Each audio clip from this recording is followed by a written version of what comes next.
Bienvenue sur notre chaîne et le Verbe s'est fait chair. Vous écoutez Kairos Métanoïa. Comment faire de cette période de reconfinement une occasion de ressourcement, de retournement. Kairos Métanoïa.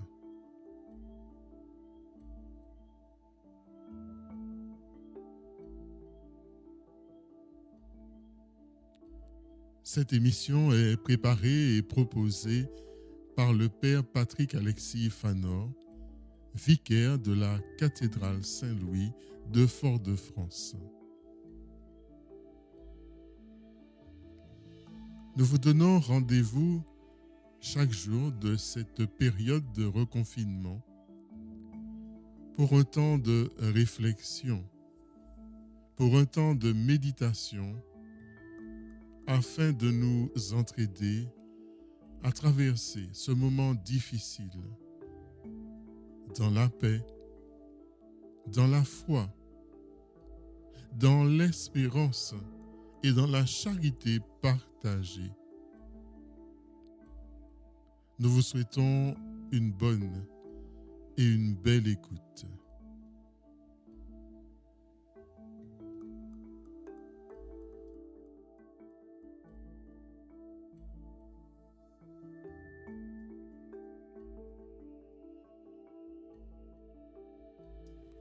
Chers amis auditeurs, je vous souhaite le bonjour, la bienvenue sur notre chaîne et le Verbe s'est fait chair. Vous ne m'avez pas entendu hier car j'avais un petit souci informatique que j'ai pu réparer.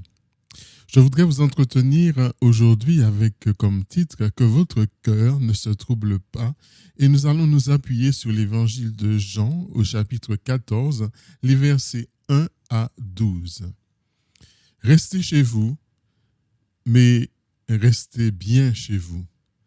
C'est la formule que l'on peut lire, que l'on peut entendre un peu partout, sans que l'on n'ait rien demandé. Elle envahit nos portables, nos ordinateurs, elle s'étale en gros titres dans nos journaux. Une invitation que les médias nous balancent à toute heure du jour et dans toutes les langues. Mais bien sûr, quelque part, on doit les comprendre quand on mesure les ravages de la pandémie qui déferlent sur le monde. À tout moment de la journée, infectiologues, virologues et autres spécialistes braqués sur le virus visionnent son avance sur la carte du monde avec le rictus de ceux qui prennent conscience de leur impuissance et qui n'ont rien qu'à faire état du nombre de personnes hospitalisées, de celles placées en soins intensifs et 3 fois, hélas, de celles décédées au cours des 24 heures.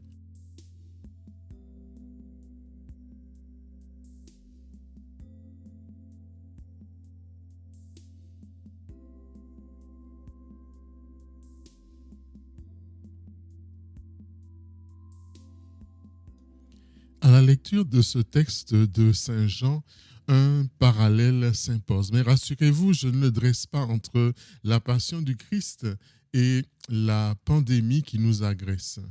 Le parallèle est ailleurs. Il se dresse entre hier et aujourd'hui. Hier, des disciples en proie au doute, paniqués à l'idée que leur maître va mourir, des disciples apeurés et tout bonnement confinés dans une chambre haute. Aujourd'hui, des hommes, des femmes, des chrétiens aussi, et peut-être vous et moi, en proie au doute, au trouble, à la peur. Disciples d'hier, disciples d'aujourd'hui, tous appelés à passer d'une foi ébranlée, d'une foi fissurée, à une foi accomplie, à une foi solide. Ce qui est mis en lumière par cet évangile, c'est la foi acceptée ou refusée, élémentaire ou achevée, obscurcie ou aboutie. La foi, une matière à toujours retravailler, car il en va comme d'une formation continue, un apprentissage à revoir, à refaire, à peaufiner, que votre cœur ne se trouble pas. Fort bien, mais le Christ ne peut pas se limiter à cette seule formule. Il lui faut à la formule un corollaire, une base qui la légitime, qui fait que tous les possibles sont maintenant permis. Croyez en Dieu et croyez en moi. Voilà ce corollaire. La conjonction, cette conjonction est n'est pas une simple conjonction de coordination, mais le révélateur d'une vérité qui dépasse les disciples. Celui qui m'a vu a vu le Père. Un double impératif qui, somme toute, n'en est qu'un seul, mais qui ouvre le chemin au Père. Et tous les possibles sont maintenant permis parce qu'avec la mort du Christ et sa résurrection, une vie nouvelle nous est offerte, un chemin nouveau nous est ouvert, un lieu de repos nous est réservé. Dans la maison de mon Père, il y a plusieurs demeures. Étonnant, mais superbe aussi que ce soit celui qui n'avait pas de lieu où reposer la tête qui vienne nous parler de maison. Mais il est vrai que son royaume n'étant pas de ce monde, sa maison, eh bien, ne s'y trouve pas non plus. La maison, entre confinement et déconfinement, ça nous parle. Autour de Pâques, eh bien, nous avons transmis quelques mots, malgré que nous ne sommes pas réunis, et c'est avec un vif plaisir que nous découvrons que ce dernier mot, c'est celui de la foi, c'est celui de la lumière qui nous fait rentrer dans cette vie de Dieu, une vie qui nous parle de maison, parce qu'on peut, dans le monde, aller très loin, faire en tous sens des milliers de kilomètres pour devoir ou pour par devoir, pardon, ou simplement par plaisir.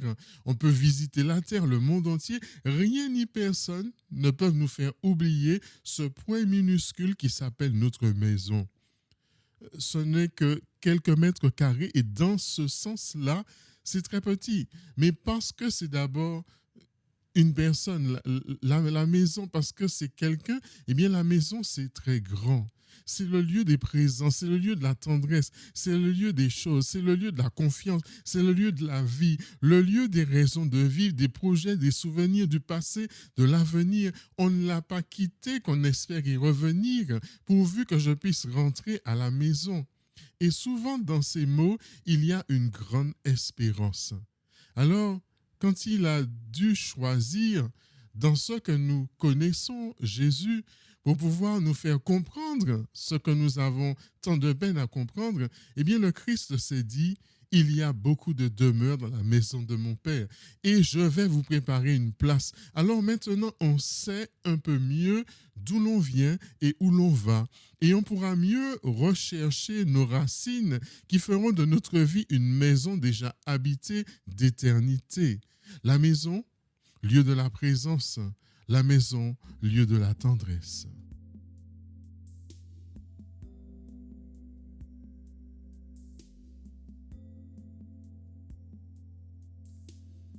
La maison, c'est aussi le lieu du passé. C'est aussi le lieu de l'avenir. Mais oui, parce que celui qui était, qui est et qui vient est le centre. On ne se perdra pas dans les hésitations des pères de l'Église qui s'épuisaient en interrogation quant aux plusieurs demeures de la maison du Père. Dans le Nouveau Testament, le domaine céleste est parfois évoqué par de semblables métaphores. Mais le terme demeure, lui, nous interpelle. L'Évangile est dont chacun de ses rédacteurs a son vocabulaire particulier. Eh bien, Jean utilise avec une belle régularité tant le substantif demeure que l'infinitif demeurer. Ainsi, il nous invite à quitter ce provisoire qui caractérise trop souvent nos vies. Voyons notre actualité pour nous ancrer dans ce qui demeure. Il nous propose encore plus loin dans ce chapitre, tout comme dans le suivant, un Jésus qui s'affirme avec une vraie vigne et son Père le vigneron. Un vocabulaire imagé, un vocabulaire qui nous rappelle d'autres images. Et les confinés que nous sommes, avons-le, souffrons passablement de l'éloignement obligé de la communauté, de l'impossibilité du rassemblement dominical, de la séparation physique que la pandémie nous impose, de l'absence de communion effective. Et je dirais, ce qui nous coupe un peu de cette unisson, je dirais, dans ce repas avec le Seigneur. Oui, chers amis, prenons conscience que notre vie est une vie d'ouverture. Prenons conscience que nous sommes ces pierres vivantes et que la différence entre les pierres et les briques, c'est que les briques sont toutes identiques, cuites à partir de même moule. À l'exemple d'une entreprise totalitaire où où tout un chacun doit être identique à l'autre, tandis que les pierres taillées, chacune avec ses particularités, peut participer à la construction d'un édifice volonté de Dieu, former une maison spirituelle où dans la diversité des dons, des charismes, s'exprime cette unité autour et dans celui qui est la pierre d'angle. Oserais-je faire un parallèle qui n'est peut-être que fortuit, encore que quand Pierre parle de la communauté sacerdotale, de nation sainte, d'un peuple de sacrificateurs, tout ce vocabulaire fait rudement penser au livre de l'Exode, ceux qui avaient fêté la Pâque. Eh bien, nous avons passé Pâques, même si nous l'avons vécu en famille. Ils avaient marché dans le désert, nous avons marché dans le désert et nous y marchons encore. Nous marchons dans ce temps où la difficulté, l'effort, la souffrance ne nous sont pas épargnés. Eux, ils sont entrés dans la terre promise, accomplissement de tant de rêves et d'espérances. Eh bien, nous aussi, nous rentrerons bientôt dans cette maison où nous attend celui qui a préparé le chemin. Vous avez, frères et sœurs, vous avez découvert à travers cette actualité, eh bien, cette marche qui est une marche tout de même heureuse, une marche vers l'espérance. Eh bien oui, nous sommes en marche. La route est longue, difficile, chaotique parfois. Les épreuves ne nous sont pas épargnées. Nous vivons, comme j'ai dit plus haut, un temps de déréliction, c'est-à-dire un temps où le désespoir tend à marquer toute chose de son empreinte, même que l'espérance devient peut-être oubliée, pandémie, doute, désespoir, peut-être. Mais nous sommes en marche, avec une espérance retrouvée, une certitude affichée, parce qu'au bout du chemin, Jésus nous attend à la maison. Quelqu'un qui nous redit avec la tendresse qui le caractérise, que votre cœur ne se trouble pas. Amen.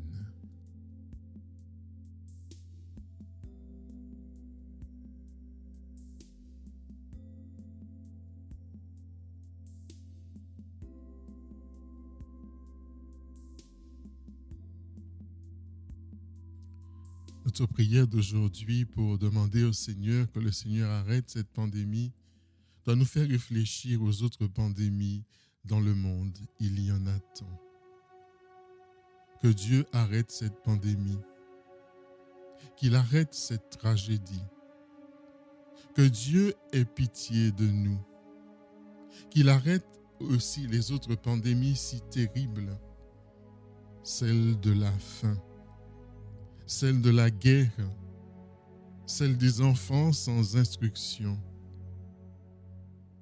Et nous demandons cela comme des frères, tous ensemble. Que Dieu nous bénisse tous et ait pitié de chacun de nous.